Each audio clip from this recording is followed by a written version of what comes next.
It's right now. Good morning to you, Jim Holley, here with you on this Saturday morning. 31 days at the end of March. 31. That's right. This is the last day of our March. Tomorrow, indeed, is the 1st of April. And also, it's April Fool's Day, but more than anything else, it's Easter Sunday. And certainly, we say Happy Easter to each and every one of you. And also, Happy Passover for those who indeed enjoying this season as well. It's right now about 5 minutes after the hour, and Jim Holley here with you on this Saturday morning. And once again, we thank God for each and every one of you. Certainly want you to know, my sisters and brothers, we don't take it for granted. We don't take this for granted. Let me just say it again. We don't take it for granted that you're watching us on Saturday mornings. I was in the restaurant this morning at McDonald's on the boulevard as I come in, as I normally do, coming in to the studio. And a couple of people that basically so I'm leaving now, Rev. I'm going to watch you on television. I'm getting my coffee too, and it's just really nice to see. And this is someone that guys like about 23, 24 years old, and it's just really a compliment when people basically take time out to watch you and listen to you and really basically appreciate the work that you do. And for that, I'm very grateful and thankful, and I owe it all to God. It's no doubt about it. And so I want you to know we don't take it for granted. We want you to know, my sisters and brothers, that there's a lot of options on that remote that you have, but you choose to be with us on a Saturday morning, and for that, we're grateful. And also grateful for you just viewing and really being supportive of WHPR down through the years and for their various programs that's on the air as well. From morning to midnight. So I just want you to know we're very grateful to that, and we don't take your kindness for granted, not only for WHPR, but also for the program Hello Detroit. We want you to know right now we're looking at about 31 degrees downtown Detroit. I mean, about 31 degrees at Metro, but downtown Detroit is about 37 degrees. And so we got a high today. About 50, 51 degrees is going to be the high today. It's going to be chilly. They got a wind advisory coming out later on this afternoon where the winds may get up to maybe about 40, 50 miles an hour. So you got to be very careful as you drive and as you walk. And also we're talking about a little rain this afternoon as well, about 1 or 2 o'clock coming into the city of Detroit. And so with all of that in mind, just want you to know that indeed what it's going to look like for today. And then tomorrow, we're not having any rain tomorrow. It's going to be kind of chilly for Easter morning. But again, about 38 degrees for Easter. And again, on 45 degrees on Monday. No rain on Easter morning and no rain, Easter day or Monday morning. But it's going to be kind of chilly. So once again, we just say good morning to you, and we thank God for each and every one of you. I'm just the autopsy for the young man that was killed in Sacramento, California, and that came out where they found out that I think his name is Stephon Clark, I think it is, basically was shot about 8 times, about 6 of them in the back. And of course there's marching going on as it should be, and it just somehow, some kind of way, my sisters and brothers, that you would think we'll get through this and by this, and certainly would not where young black men are able to not to be just shot down just like they're just animals. You know, I mean, we're the only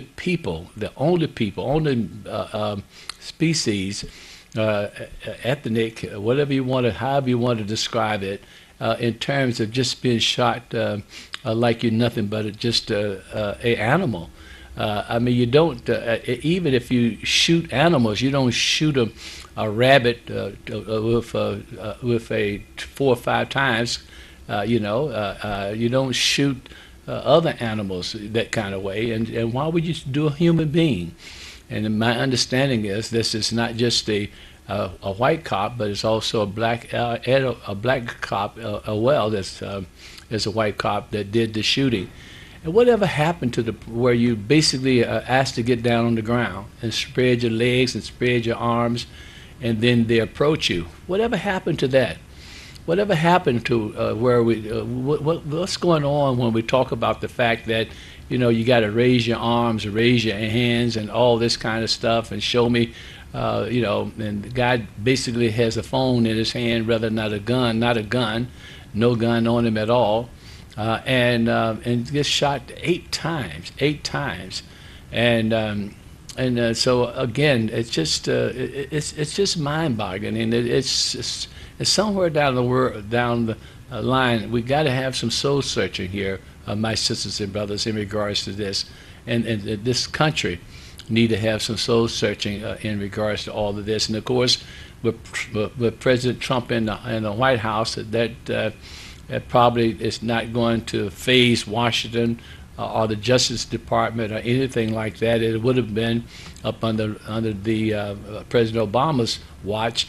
It probably a little bit more in terms of highlighting and dealing with this and talking about it, not only in a local level but also on a national level.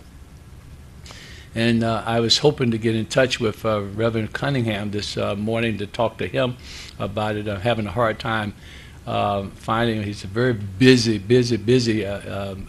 preacher and businessman, and basically very busy.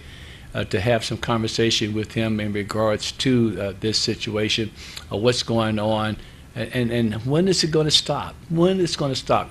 In Baton Rouge, there was a verdict that came out where the police officers had killed a black man, and basically they indicated that even though he didn't use it or showed it, but he had a gun on him. But they were acquitted. That there's no charges against those police officers there in Baton Rouge. No charges. From the state point, from the city point, from the federal point, it's no charges on those guys. This happened like 2 years ago, so don't have all the facts that I should have when I bring something bring that up.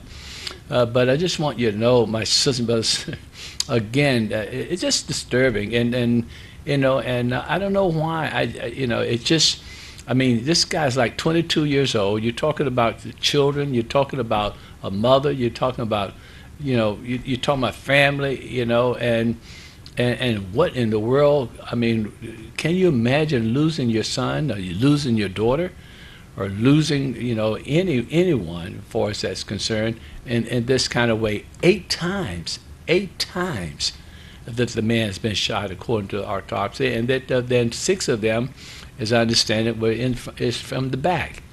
And again, like I said before, my sister and brother, when does it stop? And also I'm very much concerned when it's going to stop. Will we stop killing each other as well? And I know that we always want to, there's a conservative thought that we always want to bring up what's black crime when it comes down to police officers killing black men, and this whole thing about Black Lives Matters. And of course, my sister and brother, they're obviously both of them are wrong, but there is a difference, and I think that we need to understand that it's different in the sense that a police officer they have a responsibility. They're sworn to have a responsibility, and they have a training. And as I said before, what happened to the point where you get down on the ground? You get down on the ground. I know I've been stopped, and by a white police officer, and I basically try to talk my way to the point of him understanding that my insurance is in my glove compartment. And so, do you want me to go in there? Will you tell your partner that's on the other side that's where it is, so he can know what I'm about to do? I don't want to be in an accident this afternoon. And my driver's license is in my wallet. My wallet is in my back pocket, and I'm going in. Do you want me to get out? No, you stay in the car. Stay in the car. Well, then I just want you to. I'm going to struggle to get. I got some jeans on, and they're kind of, I'm a little been wearing them for a long time, so I've kind of outgrown them in terms of weight, and so my pants are a little tight. So I just want you to know I'm gonna struggle to get this wallet out of my back pocket. And so I want you to understand that. Oh, you trying to be smart. You trying to be smart. I'm not trying to be smart. I'm trying not to be dead.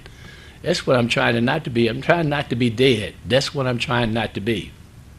So I'm just saying to you, it can happen to any of us. But I'm telling you, my sisters and brothers, it's sad. It's just sad. But again, I'm asking the question. What is it? When we stop this saying to get on the ground? When do we start asking? Raise your arms. Especially at nighttime. I mean, what protocol? Well, how was protocol really basically followed? With the training that you get in the academy. Is that the new thing now, where you basically you raise your hands and that kind of a thing, but rather than just get on the ground and so we can see you and then examine you and search you and ask you questions? Do you have gun? Do you have a knife? Do you have a weapon? All of this kind of stuff. And I'm just saying to you, somehow, some kind of way, we just got to get this thing down and packed down to the point where this is enough. It's just enough. It's just enough. And you would think by now that we are behind all of this stuff in terms of because we would basically having about 3 or 4 shootings a year in terms of police officers killing black men. And so we've been some time, and about a year or two, and so now you come back, and again, when you think it's all over, and we're through with that now, and now we can get to start talking about black on black crime. But I'm just saying to you, my sisters and brothers, somehow, some kind of way, we need to understand that we need to get through this. A caller, thank you for calling this morning. How are you? Good morning, Rev Holley. I just wanted to say that the criminal man-made poverty creates more crime scenes. And also the black cop that shot that white woman is going down. He is going to be jailed. It just seems that history repeats. We, as blacks, are continuing to be haunted and lynched and murdered for absolutely a lot of cases, no reason at all. Yeah. So, and the young white student that's standing up against the NRA, he's getting all the airtime he wants on the news media, but yet blacks are not. And that 11-year-old girl that was talking about the faces that don't get any airtime, they won't even air all the dirt that's being done to our innocent black ones. Right. Thank you for taking my call. And I thank you. Thank you for the call.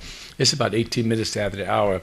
I know perhaps many of you get tired of this piece with that Justice or Us with Minister Farrakhan, which I just think is just an excellent demonstration of really about what's going on in this country, especially when we talk about what he calls devaluing life. And that's where we are, and it just seems like that when it comes down to young black men that we've been devalued, and that it doesn't matter. It just really doesn't matter. I mean, where you're on the East Coast and on the West Coast, and they're talking about immigrants and letting immigrants go after they get through with their domestic problems. And then when it goes to the federal level, they're letting them go. It just seems like that, again, where there's more concern about immigrants than it is about people like African Americans in this city. And I said it. I really said it. And I'm not going to take it back. where it just seems like that when it comes down to the Democratic Party, for the most part, is that is more concerned about the immigrants than they are about. So if you let the immigrants go and so forth, then why can't you let African Americans go too? Let them they when they commit crimes. I'm just saying to you, my sister and brother, we need to really have a soul searching here. And again, for this young man to be 22 years old and shot 8 times, I mean, one bullet is enough to kill you. So I want to make sure you dead. So whatever you did, whatever you're doing in that backyard, whatever you're doing the neighbors say you're doing, you evidently you're in the community, and so you run to your grandmother's house or whatever the situation is, and where you're familiar with and everything. And did he have anything on him? Did he have contraband on him? Did he have something that he stole on him? Did he hurt somebody else? Did he do? I mean, I'm just saying to you, as my sister, it just doesn't make any sense. It's just got to stop. And as I said before, with this obviously with Sessions in the White as Attorney General and as the President Trump, this is not going to get any notoriety. This is not going to get national attention. And of course, the verdict that they just came out. Not verdict so much, the charges against the officers that killed the black man 2 years ago in Baton Rouge, that basically they have been exonerated. There'll be no charges, none whatsoever. And I just feel, at some point or another, we just got to get through this. Just got to get through this. And this police procedure, again, I mean, if it's in 2:00 in the morning or something like this, how are you going to have? Should you not? You don't have good judgment. You can't see as good in the nighttime as you can in the daytime, and so you got to believe that the person. The guy that you're trying to catch, that he has to have the benefit of the doubt, just like the police ought to have the benefit of the doubt. But when you just basically, I thought he had a gun. It was a phone, and so the man is now killed because of a phone. Caller, thank you for calling. How are you this morning? I also wanted to add the other crime that's going down is the weaponizing of water. I think it's being weaponized to constantly gentrify, and you don't even consider the health risk. Is there any way we can get Gary Brown and the mayor back on these airways and find out why is it they won't go along with affordability plans that has been working in other cities? There are models of affordability plans that work. Thank you for taking my call. And again, thank you. By the way, on April the 7th, I think that's next Saturday. I think it should be next Saturday. It's April the 7th. The treasurer, the Wayne County Treasurer, will be here, and will spend a couple of hours with us. And then also in the month of March, we will have Gary Brown from the Water and Sewage Department on the air as well, where he will spend about an hour and a half with us talking about the water and how we can basically help those who really can't help themselves. So that is on the agenda. As I said, next Saturday will be the Treasury Department talking about mortgages and how we can save our homes here in the city of Detroit. And then also the Water Department will be with us in the month of March. I'm not quite sure. We're working on the date in the month of April. I'm sorry. That we're working on the date as we speak. Let me get back again to what we're talking about. If you're just joining us this particular morning, on this Saturday morning. I just want you to know that we're talking about the young man. The autopsy that came out in Sacramento, California, about the young man that was shot like 8 times. Young black man, about 22 years old, as I understand it, was shot about 8 times. Has about 4 kids and family and all of that. And of course, the police officers, as we understand, have been basically suspended with I don't know if with pay or out without pay. But the point is that again, whether there's going to be charges against them. And of course, in Baton Rouge, it just came out yesterday rather, as I understand it, maybe Friday, that 2 years ago when a black man was shot there in Baton Rouge, that those police officers will not be charged in regards to that.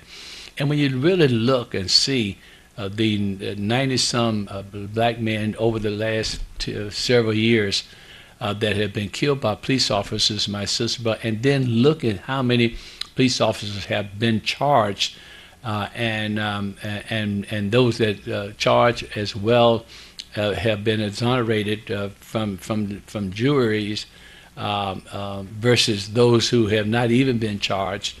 It ought to be mind-boggling for you. It ought to be mind-boggling in terms of just really something that we ought to be discussing on the national level.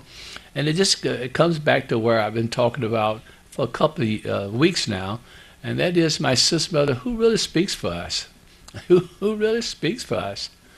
You know who really speaks for us? I mean, if they decided to basically send national troops in to round up all African Americans and put us all in back in slavery, who speaks for us? Who speaks for us? And I'm just saying to you is that this concerns me. It really concerns me, and it ought to concern you, in terms of really what's going on in this country and how basically, again, I want to make sure you understand this is not to be anti-immigrants or anything like that, or anti-dreamers or DACA, all of that kind of stuff. It's just to be, again, pro-Afro-American. Where are we in this mix? Where are we? Where are we in this? Where are we at this particular time? We got a new president, we got, and so he's got a new budget, and he's got an African American that's in the cabinet, and so I'm just asking, where are we with this? And somebody ought to be raising that question. It ought to be raising that question. Where are we when it comes down to education? Where are we when it comes down to health care? Where are we when it comes down to job training? They're talking about the fact is that he's created about 3 million jobs in 1 year, and that the economy is just booming, and Wall Street is just going crazy, and do we feel it? Do you feel it? I don't feel it. And so this is what we need to talk about here for my sisters and brothers. Obviously, in regards to the death of this young man in Sacramento, California, as well as death of policies for the African American community on a national level. 28 minutes after the hour. Again, I want you to, I don't want to bore you with this piece. And I know that I feel so obligated from time to time to really play this piece that with Minister Farrakhan in regards to the value of life, because I think for the most part it really tells you what's going on in this country, and obviously it goes from one ethnic group to the next. But the point is, my sisters and brothers, the question is, where are we? Where are we going with this stuff? Is enough of all this stuff? It ought to be enough by now, so that we can move on, and that we can basically have a place for our children, our children's children, the children that's yet unborn. Do you not know, my sisters and brothers, that it's about 978 abortions are done a month in this country? 978 of African Americans, of children. And I'm just saying to you is that somehow, some kind of way, all these things that's happening here, and we seem to really go along to get along. This, again, let me just bring this piece to you and just put it on your mind, and so that you will know exactly where I'm going with this in terms of this piece with Minister Farrakhan.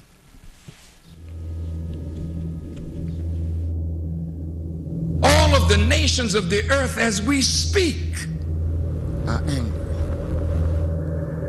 They're angry because governments cannot suffice the needs of their people. They're angry because a few have gotten wealthy at the expense of the many, and the poor and the sick and the weak and the unlearned multiply. And the value of their lives are diminished by the rich and the powerful, so that when human life is devalued, that in the eyes of man you are unworthy of the gift of life, then it is easy for another human being to take the life of another human being that he or she has devalued. Black life in America is devalued. Hispanic life is devalued. Even poor white life is devalued. There's a way that I have to behave. I'm free, but I'm not free to rob you of yours. I'm not free to take from you what does not belong to me. So if I will construct my life according to these righteous principles, then between man and man, man and woman, peace. Between race and race, peace. Between rich and poor, peace. We have our beautiful Mexican family. This once was theirs. So you can't say to them they are aliens. That's a horrible word to use for former owners. I see my indigenous family here. Many tribes, but they're really one great nation of people that now must be reunited with themselves. So it's their time now, as well as ours, that God would intervene in our affairs and bring the bottom rail to the top.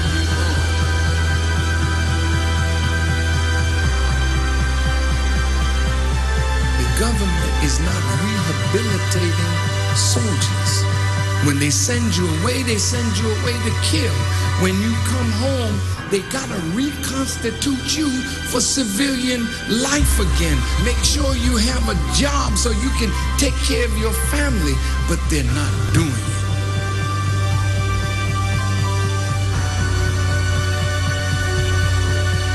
The Honorable Elijah Muhammad says a woman can do anything that a man does, and the only thing he forbids the woman to do is the thing that degrades her.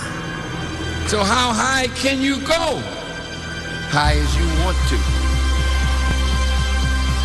Why would God allow the female to wear his attributes if you can't be a manifestation of that attribute?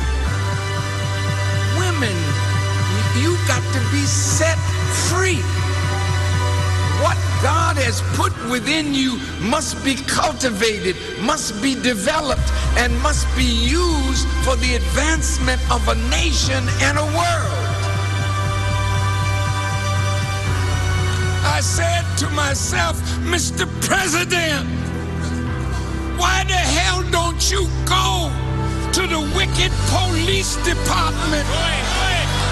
Why the hell don't you stand up and tell them that your killing of black youth and brown youth is not gonna hold no more? Why don't you stand up?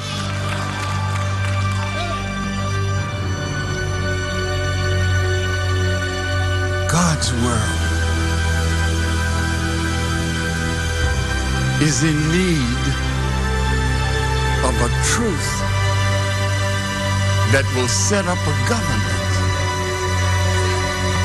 where everybody can live in peace under real freedom, real justice, and real equality.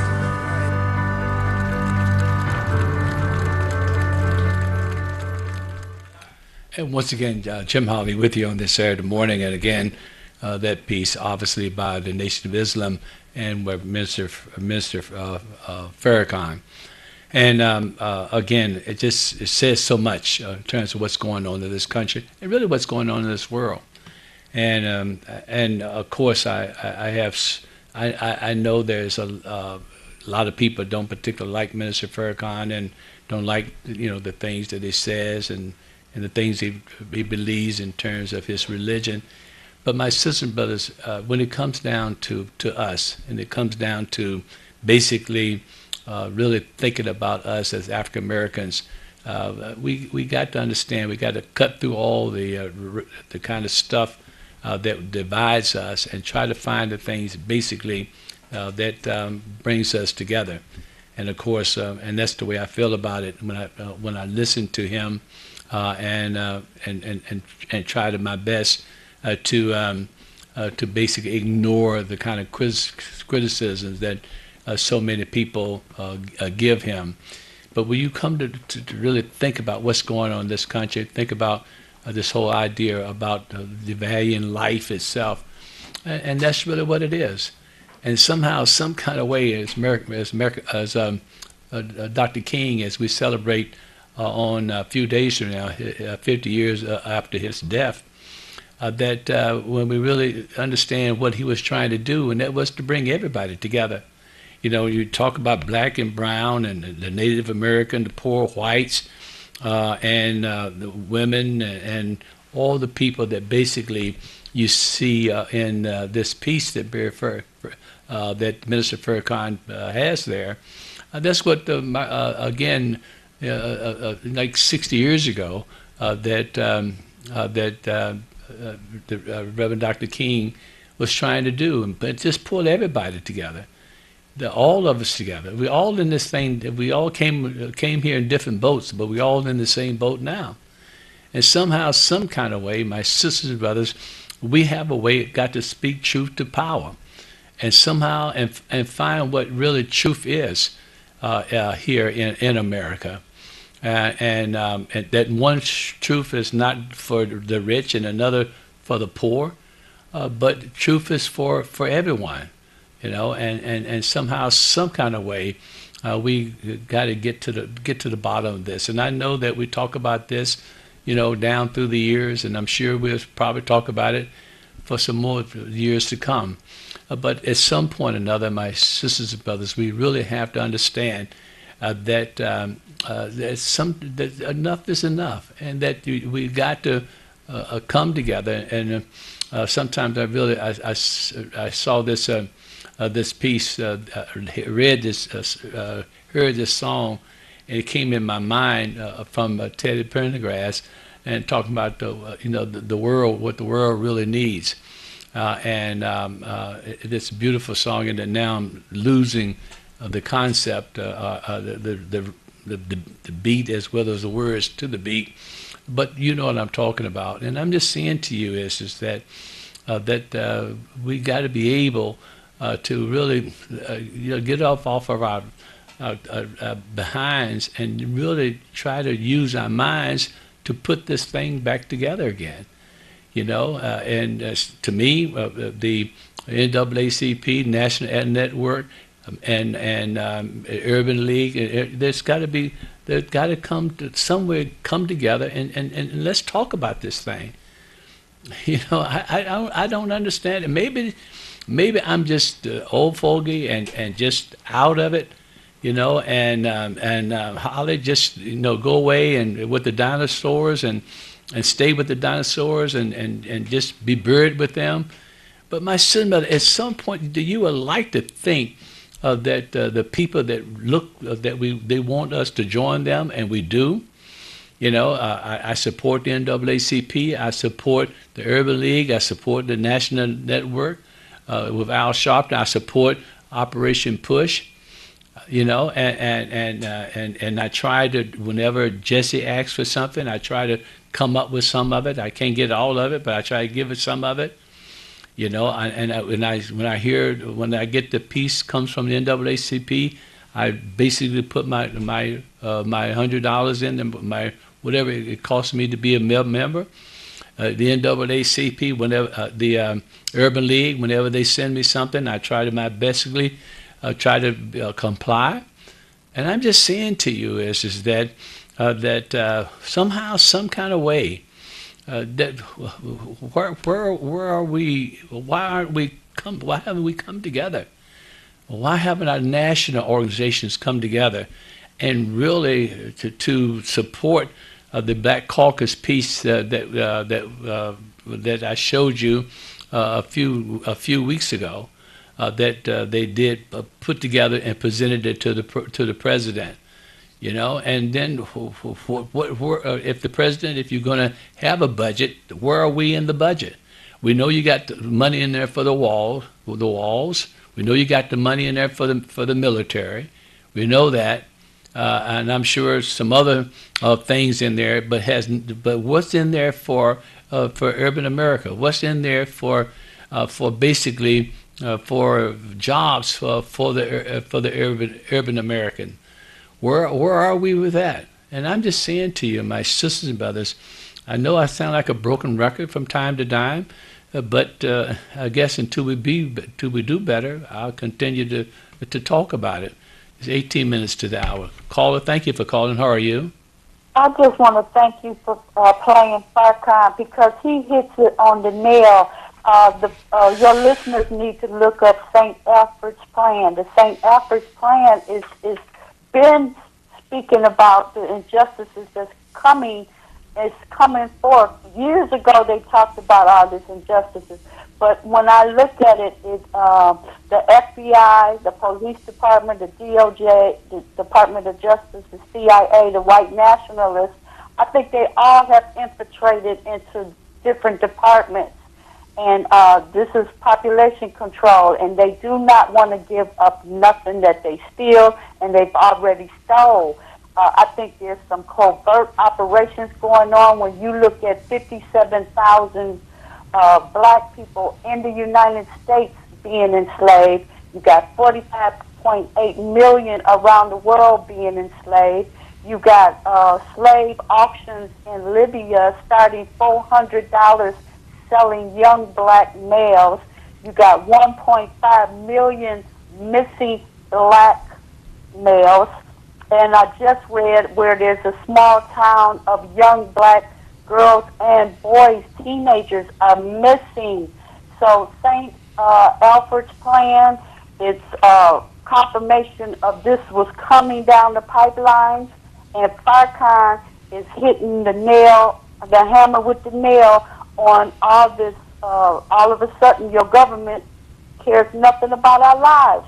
And then to have people like Ben Carson and other, what I call trick baby, self-serving um, self-hating coons, they are in the midst of this circle that's doing more damage to black people. But it's not just black. We know that the war is on the poor as well as it is on black people. Thank you for taking my call. All right, and thank you for the call.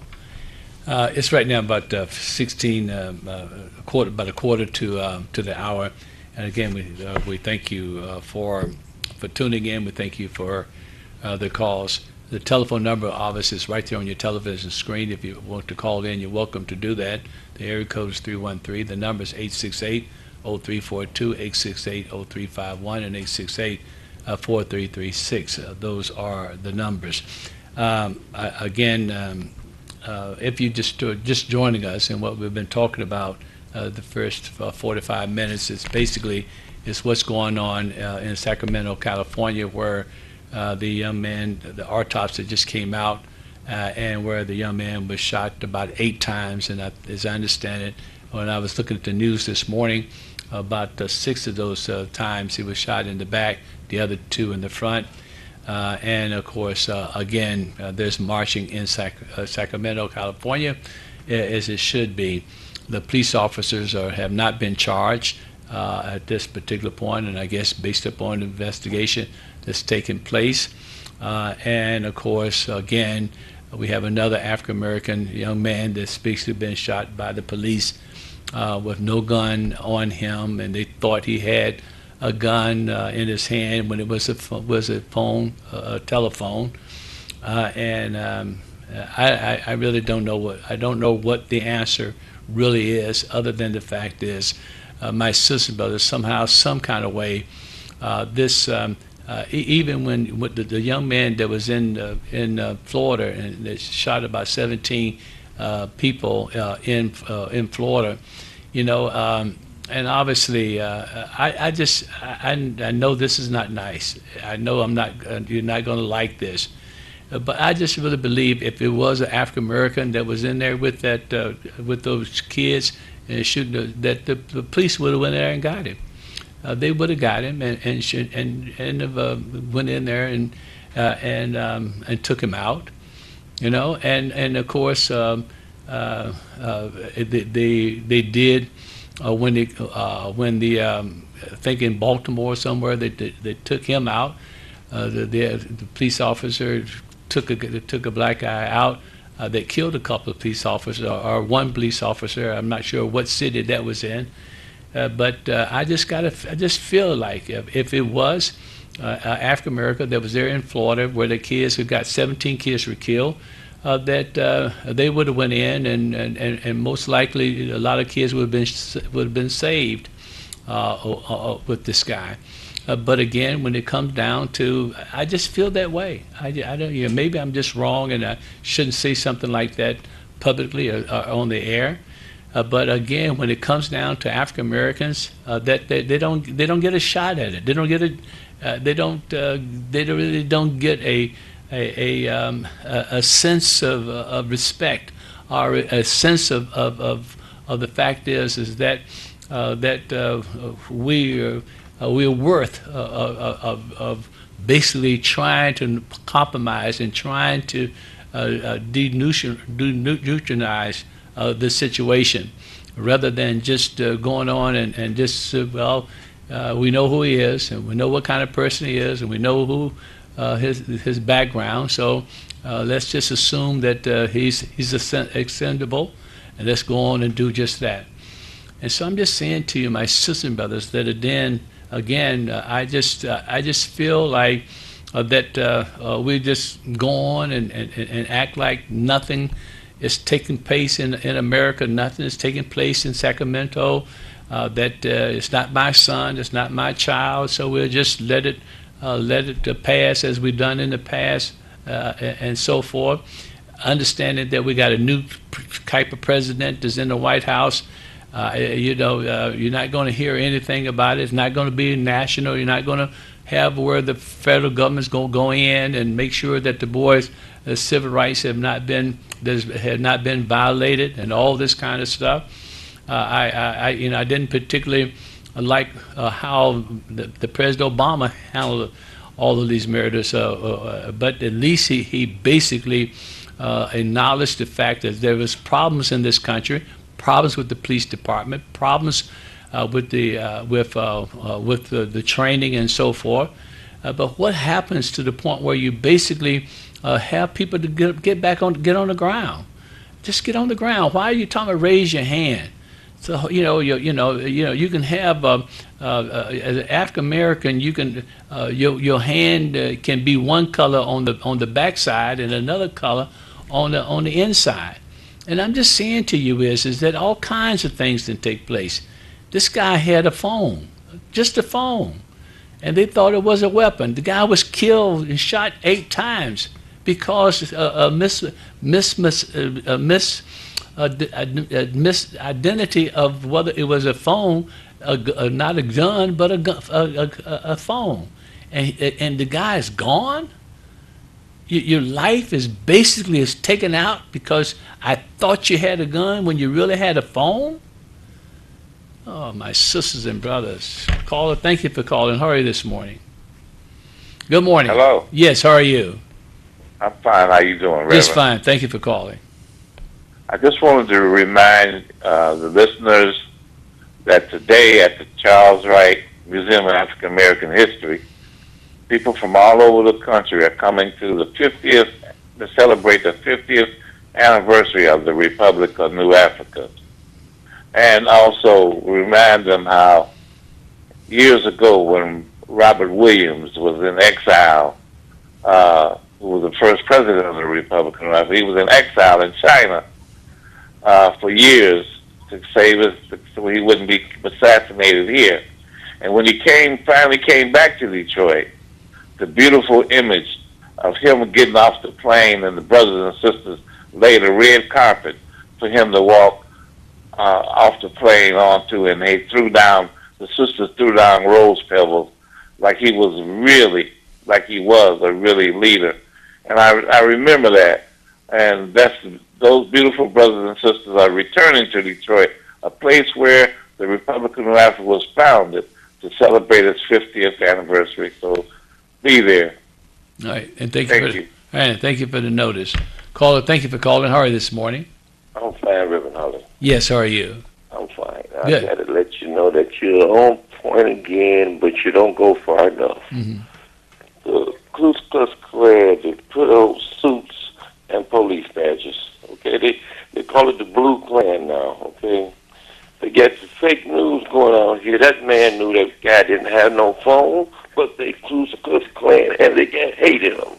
Okay, let's understand what's really going on. What's really going on is we got fake news out here, like the president said. We get our black politicians that are sending us misdirections because they're not speaking up for the right things. Al Sharpton did march on this black guy in California getting killed, but what the rest of them doing? Okay? They're not trying to bring no notoriety to the point that, that the Ku Klux Klan and put on suits and police badges. This is hate that's going on right now. And we got to recognize that we targeted because they can scare us to shut up.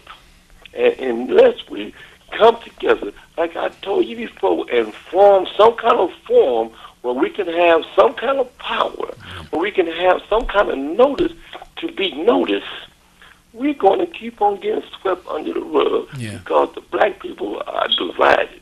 Have you ever thought about the Black Caucus? All of them are going to be millionaires in 5 more years? They ain't getting millionaires for not just doing nothing. It's to turn their back the other way like they turn their back now. It's a misdirection with fake news, with the Blue Klan that's going on right now, that we don't have any kind of togetherness to try to bring our people together. You want to know why it's happening to us? Because we still divided and people are scared to try to form some kind of unity. Thank you. Everybody else does. Thank you for the call. Everybody else does. Why not us? Gotcha. Thank you so much for the call. Caller, you in touch. Hurry this morning. Well, just that, Rev Holley, you're on the show. The young men that was bombing the black people, the black young men and people at the town. What was that? anyway, the bar. Well, you know, the police had him tracked. They didn't kill him because he was white. They had him tracked. They had put trackers on him with the phone. They had tracked him, and you know, they didn't kill him. You know, he just happened to be making a bomb, and the bomb went off in the car. This is just how racist they is. But I think a solution is for 30,000 black males to go buy AR-15, because you know, gun laws really were just for black people. They didn't want black men with guns in their hands. So I think that we could get some common sense gun laws. If 30,000 black men arm themselves and go sign up with the NRA, and the 30,000 or 50,000 buy AR-15 guns, they would get some common sense gun laws in this country. I really do think that. But that was absolutely how this. You know, the system. Policing system, the system is corrupted.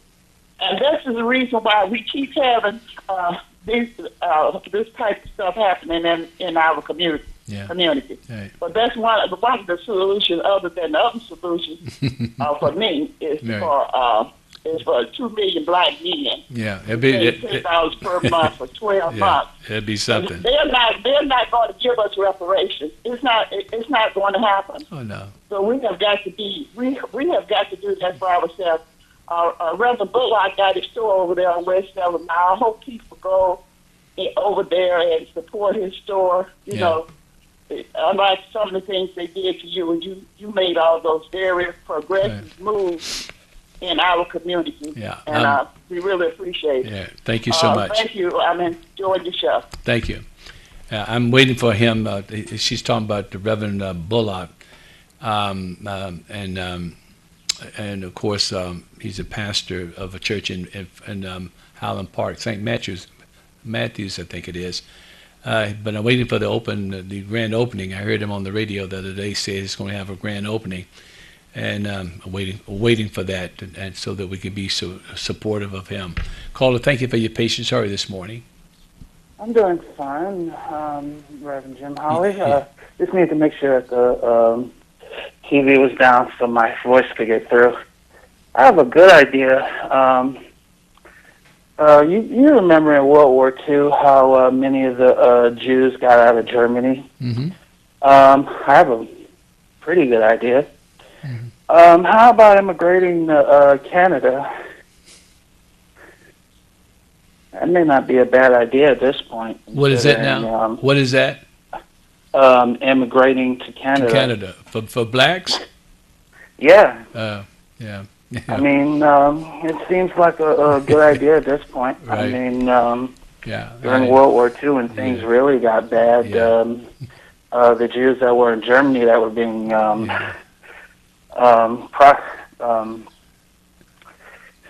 harassed, they ended up moving to whatever country that they could. Good, right? Yeah. Well, I never heard that one, but thank you for the call. Which is indicating that maybe all we need to do as African Americans, all 13 million of us, is to go to Canada. I'm not sure if that's the answer or anything like that. I think that we've done a whole lot to build this country, whether we did it by force or whether we did it by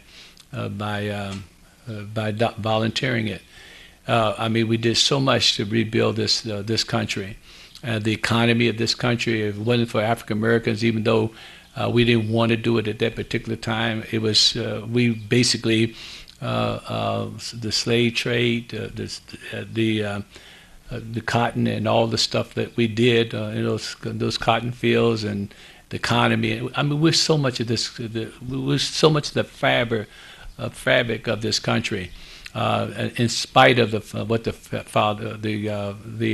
founding fathers really said about us and how they treated us and owned us and all that kind of stuff, and I really feel that the problem with what's going on now, some of our young people just don't understand how important we are in terms of this country, how we built this country, how we basically fought for this country. in every single war, whether it was a revolution, whatever it is. We fought for this country. But even though when we fought for it and came back, or where we were disrespected, I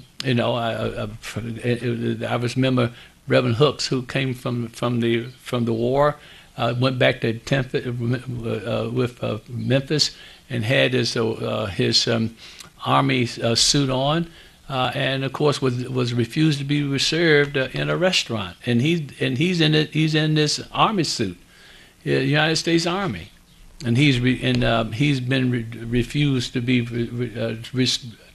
served. I mean, the mentality of this country, and yet, in spite of all of that, we basically have been true to this, to our native land, as well as true to this country. And so I'm just saying to you is that I think that's not the answer, is to move to another country or anything like that. I think the answer is that we need to just sit here and try to work together and stop being so divided. I think my problem is, my sisters and brothers, I sit here and to talk to you, and hopefully that I'll be able to talk to you again and again and again. But I'm just telling you right now, I think the big problem we have is that we're not really working together. We're not working together. I had to take a break, but when I come back, I want to tell you something else that you may not know, that the immigrants from Africa, immigrant from Africa, going into Israel, and Israel has a bounty on Africans, and having them round up as they did in America, in the South, and sending them back to Africa. There's a bounty, like $450 for every African that you can find, and you bring them to a certain place, and they deport them back, because a lot of immigrants from Africa is going into Israel, and Israel is not having it. I want to talk about that. And did you know about it? And then if you did know about it or don't know about it, what do you? I'm just saying to you, we have this we have this relationship with the Jewish community, and somehow, some kind of way, my sister and brother, we go along just to get along, just to be friends. At least we ought to have from here in America, let American Jews know what's going on, and I'm sure they know what's going on, and they would stop this. They got bounties for Africans coming from Africa to Israel and rounding them up. Now, there are some Africans who claim to be Jews, who are Jews, and basically historically. And when I was there in Israel, I went to the area where they at this particular time, it's a little while since I've been to Israel, where they just had tents. They didn't have homes. They just had tents, and they were basically treated not as Jews, but they treated as a second-class Jews, a second-class citizen at that particular time. But right now, you got immigration taking place all over the world. And so Africans are coming out of Africa and going into Israel, and Israel basically has a bounty on all Africans, and therefore you round them up and you put them back on the ship and send them back to the place of their origin. We'll talk about that in a few minutes. You need to know this stuff. You need to what's going on. What's going on? Nobody really wants us. We don't even like each other. I'll be right back. We'll say a little prayer for you, and I will always care for you. Hello, Detroit.